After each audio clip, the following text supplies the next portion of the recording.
So yesterday you got to see my coconut-free soap recipe and its big bubble.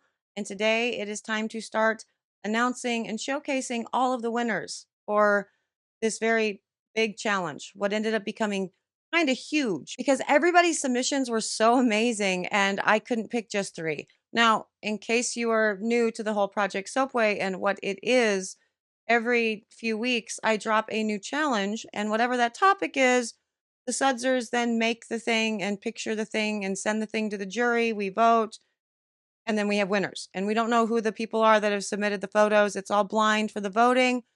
And then, we announce and we make the videos for the people that have won to shout them out and show appreciation and support for all of their soapy creations. And with this challenge, because the brief basically was no coconut in the soap and it has to be a big bubble, there were so many awesome submissions that came in, and the recipes were interesting, and it was all fabulous. The processes were different. We have a hot process, we have melt and pour, we have cold process, we have all the difference. It's so cool. Anyway, as a result, I ended up choosing 5 winners. And so I'm going to tell you about winner number 1 in just a minute. But before I do, hello, I am Mrs. Soap and Clay. Let's make stuff.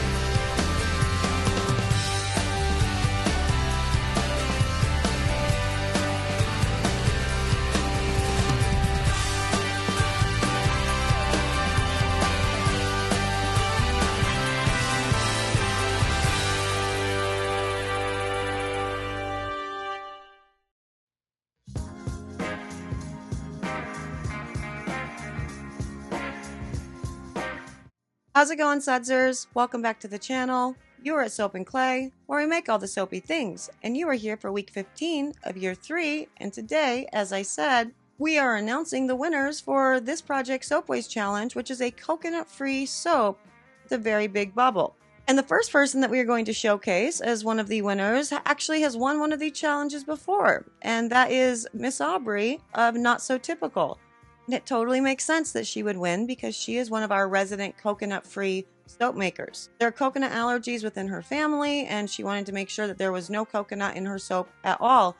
So the things that I was talking about yesterday in my video, as I was looking at the stuff that I had put in for substitutions and went, oh no, that's actually derived from coconut. Got to go to the drawing board. She already has all that information in hand. And so it totally made sense that her soap would be on this list. And I don't remember if Aubrey gave me the recipe for this or not, but I know that we will talk about what she put in it, so I'm very excited for that. You guys can maybe learn from one of the professionals, because Not So Typical, even though she's new to the soap making game, she's certainly not new to the coconut oil free soap making game. So she's what I would consider a subject matter expert. So let's go to the video. We can watch Miss Aubrey's process and we can talk about all of that, there.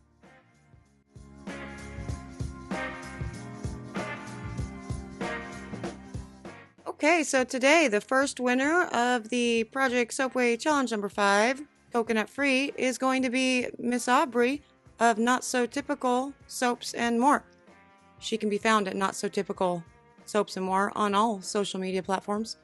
But here's her recipe. We actually did talk about it, and she said that we can totally use it, so that's good. Looks like we have 32.5% palm kernel oil, 32.5% olive oil, 25% cocoa butter, 10% castor, and the additives are 2 tablespoons of goat's milk, 1 tablespoon of sugar, 1 tablespoon of kaolin clay, and 2 teaspoons of sodium lactate. She has her lye solution on an ice bath here, and that is going to be because I assume, she did tell me, but I forgot, that she put the sugar as well as the goat's milk powder into her lye solution. So keeping it on an ice bath is a great idea while you're mixing that in so the lye doesn't scorch. Now on to the oils that she used for this. The 32.5% palm kernel oil is a good idea because it is a very good substitution for coconut oil in that it's going to have the right fatty acids in order to ensure that you have a really nice big bubble. So that's great.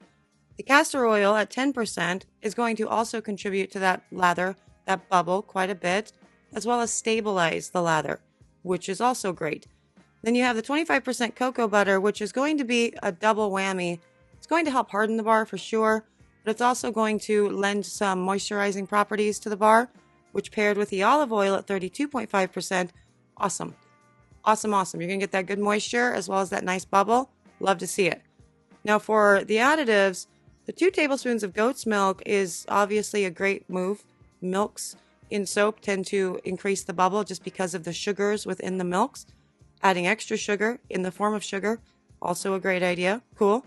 The 1 tablespoon of kaolin clay, it's good. I don't think it's going to actually add to any of the actual bubbling properties. Clay certainly can, but at 1 tablespoon, probably not a lot, but it is going to help out a lot with bar longevity as well as curing time, so that's an excellent thing.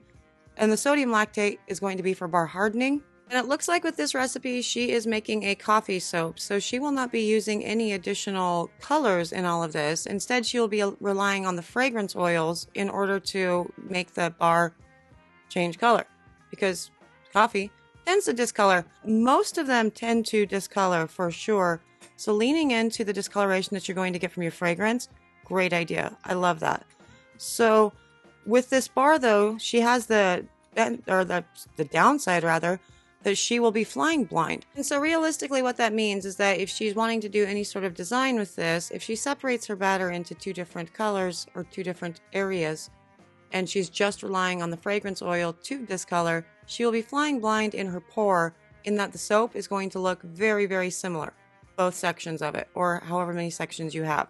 And so that is always kind of a scary thing for soap makers, because you really are keeping your fingers crossed that the discoloration is actually going to happen.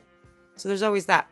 And she is actually separating it into 2 separate portions, and I believe she said she's using 2 different coffee fragrances for this. I don't remember what they are. You can ask her. But this part that she's measuring out right now, I'm going to assume gets 1 type of fragrance or none fragrance at all. And then the bulk of the soap is going to get, you know, the bulk of the fragrance, is my thinking. So this is just a side note, but I really like that she puts a towel on her scale while she is, you know, measuring everything out, so her scale doesn't get dirty, which I think is a great idea. I did okay, so that one does get some scent in it, looks like. Cool, cool, cool. It's wild with those little mini cups that the scent wasn't eating through. Maybe that wasn't the scent. Help me out here. I'm very confused now, Miss Aubrey. But yes, I like that she does the scale, that she puts the, you know, towel on the scale. When I did a video recommending the types of scales and whatnot, which is really good for beginners for sure. One scale that I like quite a bit is like $8 or something on Amazon. It's an amazing scale.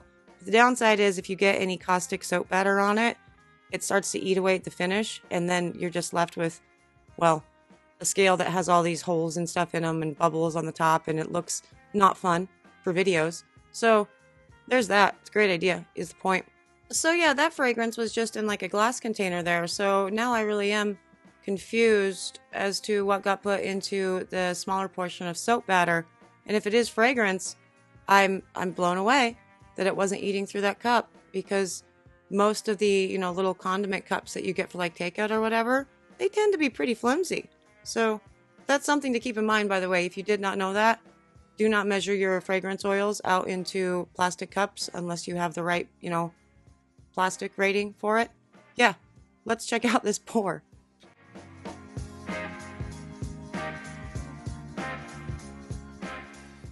Okay, now on to the pour, and while we watch her awesome pouring skills, I'm going to check out her website and see what Miss Aubrey has been up to since the last time I was here.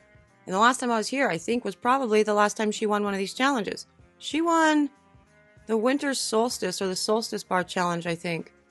That was her most recent. So yeah, she's won 2 of these guys. And wow, her website has blown up.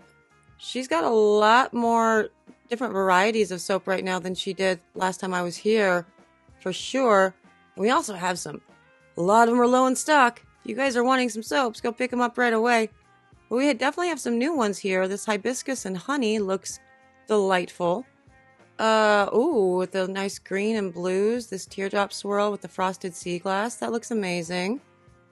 Oh, and then she has the unscented cocoa butter blend. Now, I really love her cocoa butter blend soap. When I bought some soaps from her a few months ago, I picked up her submission for the fall bar, which was an apple bar. And I was so in love with the way that that felt on my body in the shower. It was just ridiculous. Tiny, tight little bubbles, almost effervescent. I like raved about it in the last, video that we did for Project Soapway when she was a winner. And she was so kind that she actually gave me the recipe. I think she gave all of the Discord the recipe, actually. So if you're interested and you're on the Discord, just do a search by her name in general, because I'm pretty sure she put it in general, and you can check it out. But it was a lovely bar of soap. The cocoa butter blend, so good. So yes, there's definitely that. And it also had just such a cool lather. This is why I'm very much looking forward to this with her, because again, her entire line, her entire product line is coconut oil free because of allergies. And so she had to put in a ton of research into all of this to make sure that every single ingredient she uses does not contain coconut oil or a derivative of coconut oil. So she's put in a lot of work, and I have experienced her soaps firsthand, so I know that they have a really amazing bubble to them. So I'm very much looking forward to this, for sure. My bar, as I said yesterday, it was the least impressive as far as, lather and everything goes. Like across the board, some of the lather on these bars is like ridiculous. And if I hadn't seen the video footage, I wouldn't have believed didn't fake this lather. But let's go to Aubrey's test and show her big bubble, now with the cut.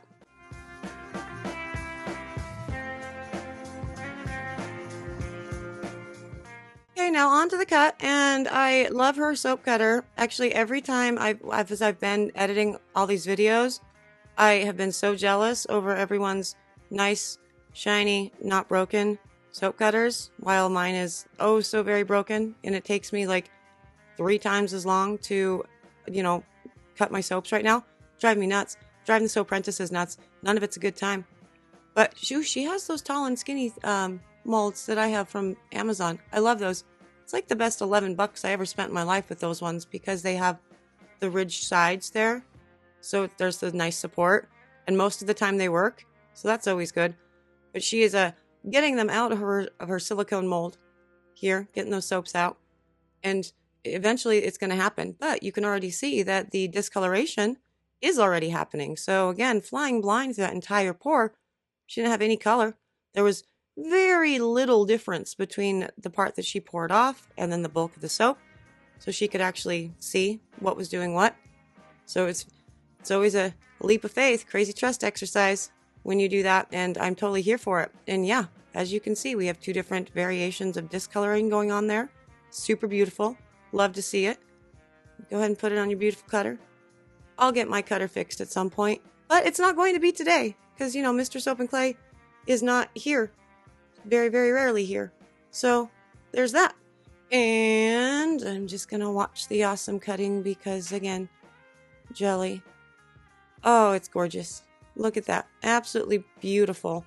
Now, you can already sort of tell just by looking at these bars and how it sort of didn't have... I mean, obviously it had give, it cut, because that's the point of a soap cutter. But they look very hard already. So that's going to be obviously the cocoa butter, good bar hardening, but the sodium lactate inclusion also gets that bar harder faster, so you can cut it and get it curing, and the cure is also faster. I love that she uses her potato peeler to bevel her edges. What a fun idea. We've been having these conversations about doing soap as a hobby versus a business, right? And, Miss Aubrey, she actually does soap as a business as well as has a full-time job. So she's super busy all the time. But one of the tips for, I think, hobbyist soap makers is, instead of buying, the acrylic bevelers or whatever, just use an old potato peeler. That totally works. If you're good at using a potato peeler, I think that's a great idea. I am not good at using a potato peeler. I learned how to peel potatoes with a paring knife. And it's a lot, I do it toward me. And I've been told that you're not supposed to do it toward me because you can get hurt, but that's the only way I know how to do it. Anyway, there's that. No potato peeling skills is my point, and she has them. Those bars are super cute, and they are definitely going to discolor more throughout the pour or throughout the cure And the reason I know that is because the bar that she submitted with her lather test for the soap challenge was very, very dark. And so the scent that she used, or the scents rather, totally did what they were supposed to do and discolored the way that she wanted them. So that is great. And it looks like she got, maybe a partial gel with that. I'm not sure. Could be, for sure. I'm interested in whether or not she C-popped those. But, yes, let's check out her lather, because we have pictures of that thing too. So there we go. It's a beautiful bubble. I like it. It has a nice lather right off the bat. Also, big bubbles in, size of the bubbles too, which is adorable. Love that so very much. And then, once you're done with all of the lathering or whatever, you got to show how beautiful and foamy it is in your hand. So I included a picture of that too. There it is. Isn't that lovely? Tight, beautiful bubbles. Wonderful job. Congratulations, Miss A. You are killing it. And there it is, Aubrey of Not So Typical's soap submission and win of this Project Soapway Challenge, the coconut oil-free soap. And it's amazing, just like her. And while, of course, I've said it before because, she has won one of these challenges in the past, I really love having so many different types of soap makers and cosmetic makers within the Sudzer family, because we all approach things differently, right? We have animal fat soap makers, we have coconut free, we have palm free, and we kind of get to experience the benefits and the pros and the cons of all of these different types of soap making through all of our friends, all of our Sudzer friends. And so it's great. If you are interested in more information regarding coconut oil free soaping, I do recommend checking out Miss A's, YouTube channel, because she has one of those things. Now she's probably gonna be mad at me because I called her out for the YouTube channel and maybe she's not going to be putting up a video for a while. I don't know. Sorry about it. But if you're interested in coconut oil-free soaps, because maybe you have an allergy or you just want to experience the awesome bubble, definitely go check out her website. Regardless, go check out her socials and give her all of the love and the support that you can possibly muster, because she's awesome and she deserves it. Aubrey, thank you so much for joining the Sudzer family. You are just such a beacon of light. I really enjoy having you in the community. I enjoy your thoughtful approach to the soap making, world. And I enjoy how you really love helping out with the younger or the new Sudzers that join the Discord and guiding them and assisting them when I am unable to do so. I see you, I see it being done, and I super appreciate it. Thank you. If you guys are interested in the rest of these wild challenges, again, I selected 4 more winners for this one. Definitely subscribe, do the thing. That's cool. We have some incredible soap makers coming on with this from literally all over the world in the next 4 videos. So stay tuned for that. For now, I'm out of here because I still have more edits to do because some of these edits are long. But I will see you guys all again tomorrow for another round of Project Soapway. Soapy fun. Bye.